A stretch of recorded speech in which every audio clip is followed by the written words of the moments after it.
In the basements of old buildings, there is always one mirror. Not the kind you hang in the hallway or bathroom. The one that's just leaning against the wall in the farthest corner, behind jars of pickles and broken chairs. No one remembers where it came from. No one knows who it belonged to. But everyone knows you must not touch it, and you definitely must not look into it. I went down to the basement in January to get an old string of Christmas lights. The light there is dim. One 40-watt bulb flickering like it's about to die. I walked between rows of boxes, shining my phone flashlight, and ran into it. A large mirror in a heavy wooden frame covered in thick dust and cobwebs. The glass was dark as if ink had been poured inside. I didn't intend to look.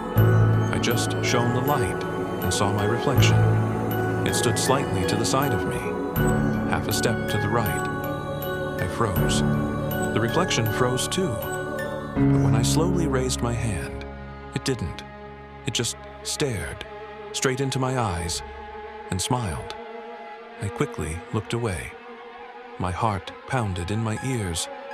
I told myself, trick of the light, dust, fatigue. I grabbed the lights and went upstairs.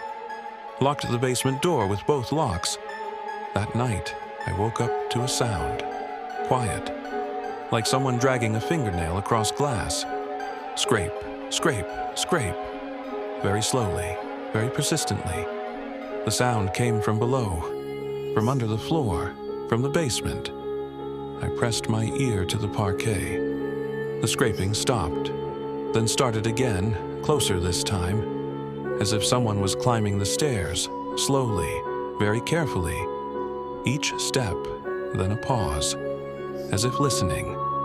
In the morning, I went down to check. The mirror was still in the same place, but now there were fresh marks on the glass. 5 parallel scratches, deep ones, as if someone had gripped it hard with fingers and dragged it downward. The dust around it was smeared as if someone had stood there all night staring upward, toward my apartment. I covered the mirror with an old blanket, piled boxes on top. Thought that should do it. It didn't. The second night, the scraping returned, but now not on the glass, on wood, on the inside of the basement door, from the other side. Someone was trying to scratch something out. I went down with a flashlight. On the door, words, uneven letters carved with nails. Look at me. The letters were wet. Not paint, not water. Something black, thick, smelling of rust and damp earth. I didn't look. I went back upstairs, locked the door, wedged a chair under the handle. The third night I heard footsteps, not on the stairs.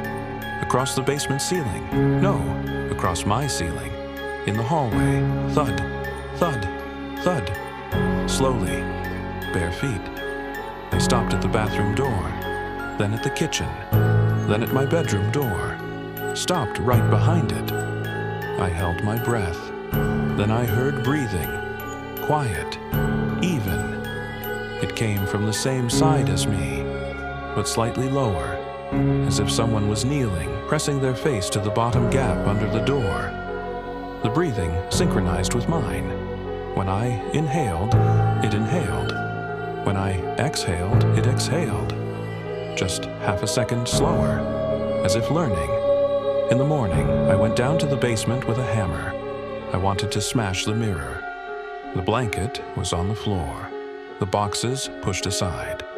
The mirror was clean. No dust, no cobwebs.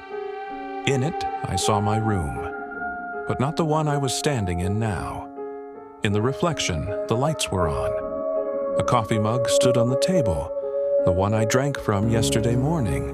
My blanket lay crumpled on the bed exactly as I'd left it. And in the corner of the room stood me, back to the mirror. But the head was turned.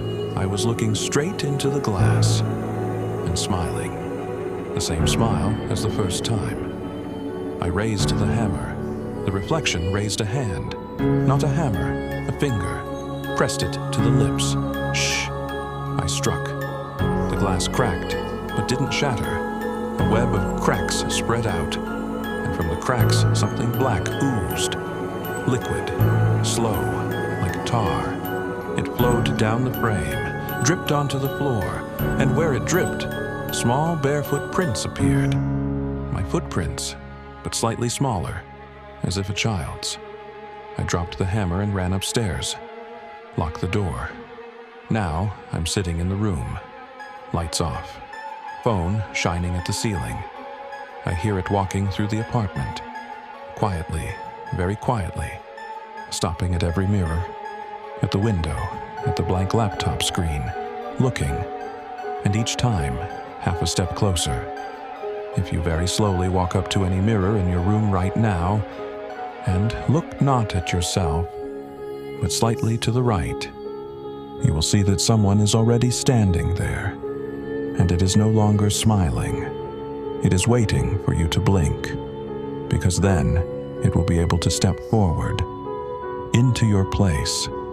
Don't blink, please, not now.